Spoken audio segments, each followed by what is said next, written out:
Assalamualaikum warahmatullahi wabarakatuh. Bismillahirrahmanirrahim. Allahumma shalli ala sayyidina Muhammad.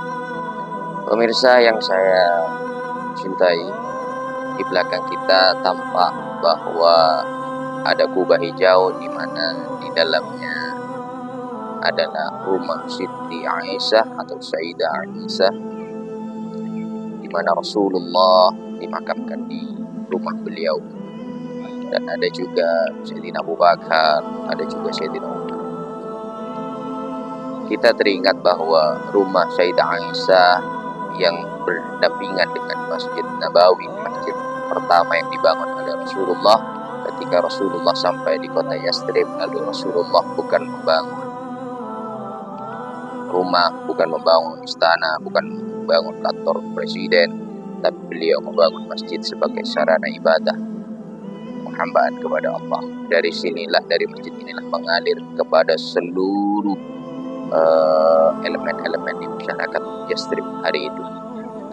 Ketika pembangunan masjid ini, beliau turun langsung, beliau juga menyingsingkan baju.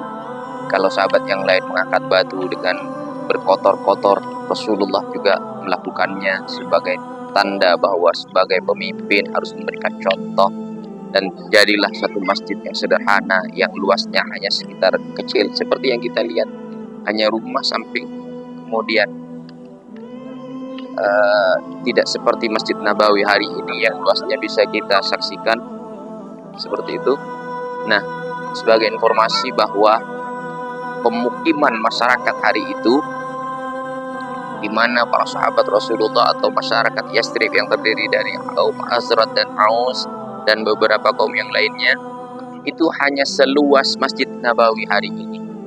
Mungkin lebih luas satu kecamatan atau bahkan desa. Sehingga ketika misalnya masjid itu sudah jadi, sahabat Bilal ditunjuk oleh Rasulullah sebagai muadzin, lantunan suara merdu sahabat Bilal terdengar pada seluruh penjuru Yastrib yang akhirnya nanti dirubah namanya menjadi Madinah. Kemudian di masa Sayyidina Abu Bakar masjid tetap seperti semula. Kemudian di masa Sayyidina Umar tetap walaupun penduduk mulai bertambah. Nah, di masa Sayyidina Utsman ketika penduduk semakin meluas, masyarakat semakin banyak, di sini juga ada yang namanya adzan Jumat ditambah menjadi 2 kali, karena di hari itu ketika adzan hanya 1 kali yang diwajibkannya untuk melakukan sholat ke Masjid Nabawi, yang dari penjuru-penjuru sana ketika sudah adzan ke sini sudah tidak nuntut, telah dilaksanakan sholat, maka dilakukannya adzan 2 kali. Di masjid inilah sejarah dimulai.